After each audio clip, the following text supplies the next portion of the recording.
Today, headlines in Nigerian media. Senate locks gate today, July 22nd, 2025. Akpabio locks out Natasha.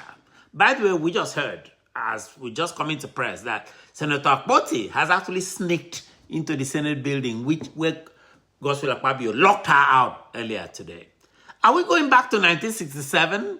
Where is Akpabio taking Nigeria? Back to the days of legislative impunity and exposing the country?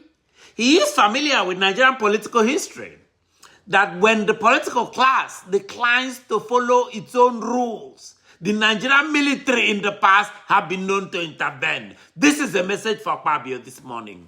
Today, the Senate spokesperson, after they've locked out Senator Akpoti, is calling the court order they received advisory. What? My message to Akpabio: court orders are not advisory. They're legally binding and must be complied with. Really, Senator Akpabio? Why bother then to have the courts? Why the courts? Why not simply rule by the decree between you and Bola Tinubu? Wow. On this whole matter, Punch newspaper said it the best. Natasha fires back, and rightly so.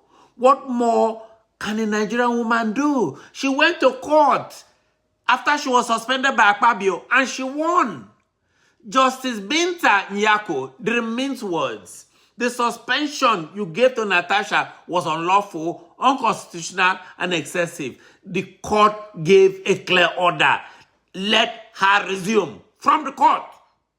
But what did the Senate President Godswill Akpabio do? These are the shenanigans he used to do in Akpabio in those days. He ran to the Court of Appeal like a man trying to delay the inevitable.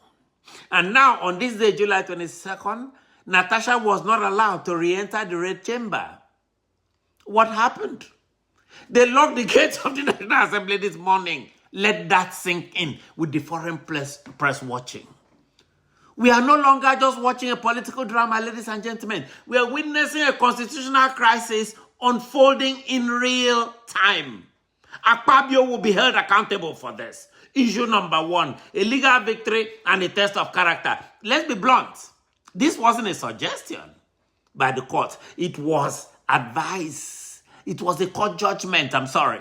But the Senate, under the plutocrat Akpabio, the loud plutocrat, is treating it like a WhatsApp forwarded message. Something you read and laugh about. What is she going to do? When the highest lawmaking body in Nigeria starts choosing which laws to obey, who is left to protect the rest of the country? Who? Issue number two. Akpabio, power, paranoia, and pardon. Akpabio has a pardon. This isn't a personal clash anymore. It's a war between two visions of Nigeria. On one side, Natasha, who has become the symbol of grassroots power and legal vindication today. On the other hand, you have Akpabio, the loud and irascible Senate leader, who suspended her, appealed the ruling, and now locked the gates to stop her from even entering the building. As I said, we hear she sneaked in, but we'll sort that out. And while they play politics in Abuja, while Akpabio was running around playing politics, Natasha was building something bigger outside the capital. Just this past Sunday in Kogi Central, thousands of APC members defected to PDP, which is interesting. That's not what we see these days. Rallying around Natasha in a massive political earthquake. Former council chairmen, senior aides, party stalwarts, all lined up behind her and her message. This is her message. Politics is local. And that's how we're playing it. This wasn't a flex. This was a takeover. It was a takeover. Late yesterday, I spoke to a businessman in Abuja. I'm going to quote that businessman. I speak to a lot of people, but a lot of people make sense. So, quote, while Akpabio, they hide court order for drawer. Natasha, they build real base for street. Who they run politics now? The man with the microphone or the woman with the megaphone? That's what he said. I'm worried that Akpabio might cause instability. Issue number three. July 22nd, the locked gate and the open wound. Today was supposed to be the triumphant return of Senator Natasha Akpabio. Instead, the gates of the Nigerian Senate, the People's Chamber, were locked like a nightclub with a VIP list. No explanation, no debate. Just chains and security men blocking an elected sitting senator from accessing her rightful workplace. And guess what? She came anyway. She was escorted by supporters, accompanied by Aisha Yusufu, walking calm, defiant. But Akpabio blocked her. Senator Akpabio blocked her. This isn't just disrespect. This is institutional vandalism. Again, Akpabio needs to go back and look at 1967. Natasha was stopped, not because of any law, but because Akpabio and his Senate cronies are afraid of a woman who refuses to bow. Akpabio wanted her to bow to him in the Senate. She refused. This is just a personal issue between Akpabio and a woman, and it makes it a national issue. Issue 4. Is the Red Chamber a private compound? Does that compound belong to Akpabio? Let me ask a hard question.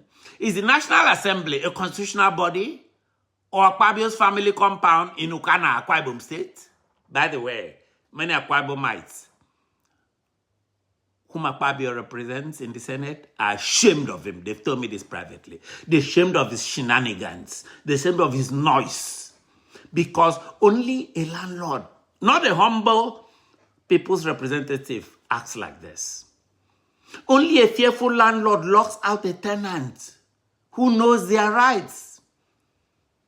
As we've said before, this is not about Natasha anymore. This is about the Nigerian Senate, led by an entitled, arrogant individual, telling 200 million people, we don't care what the court say. And that's a dangerous message. He did this when he was governor. Still today, he owns billions. If court judgments no longer matter, then what separates democracy from dictatorship? Then it doesn't really matter. What's the difference between this and military rule, like in 1967 when the soldier just took over, when the legislators refused to obey laws? Issue number 5. Water in the fire. Nigerians never fail to laugh, even in pain. Twitter is on fire over this. One meme shows Natasha climbing a gate with a caption, quote, when you pass court, but landlords say no entry, unquote. Nigerians are laughing over this whole matter, even though it's a serious issue. Another one shows Akpabio in security uniform with the caption, quote, gatekeeper of the Red Chamber, unquote. Natasha is carrying Nigerian problem gospel on his head. Someone even posted, quote, they say Akpabio lock gate, but who locks sense? People laugh, but beneath that humor is real anger. Beneath that humor is fear. Beneath that humor is shame. Especially from people who elected Akpabio to go to that place. So who really holds power? Today, the Senate showed its cards. They didn't just lock Natasha out of a building. They tried to lock you, Nigerians, out of your democracy. That democracy does not belong to Gospel Akpabio. It belongs to you. But here's the twist. Natasha may be locked out physically, but Akpabio is the one trapped politically. Because once you start silencing justice, it always comes back. Louder. Let me say this clearly. If the Senate can block a court-backed elected senator from entry, what stops them from blocking anyone next? What stops them from locking you out of your job, your rights, your state, your country? Nigeria is sliding towards autocracy. So what now? Should Natasha storm the gate? Should Akpabio be held accountable, or should Natasha have stormed the gate? Should Akpabio be held accountable? Would the judiciary speak louder or back away again? Would Akpabio go back and bribe the judiciary? Because they've spoken. Let's talk. Let's argue. Let's record this moment. Drop your thoughts. Whether you agree with me or disagree with me, drop your thoughts in the comment section. I will read them and I will react. And don't forget to subscribe to the Ofiong Okwa Show, because today it's not just about one woman. It's about whether Nigeria has a democracy or just a padlock illusion. It's whether Akwa Ibom has a senator representing it or a clown in Abuja. This is your voice. I am your independent voice. This is our fight. This is at the Ofiong Okwa Show. I'm not done yet, as you can see. I'm just starting to cook. I am Ofiong Okwa. Be good to yourselves and each other. See you later. Goodbye.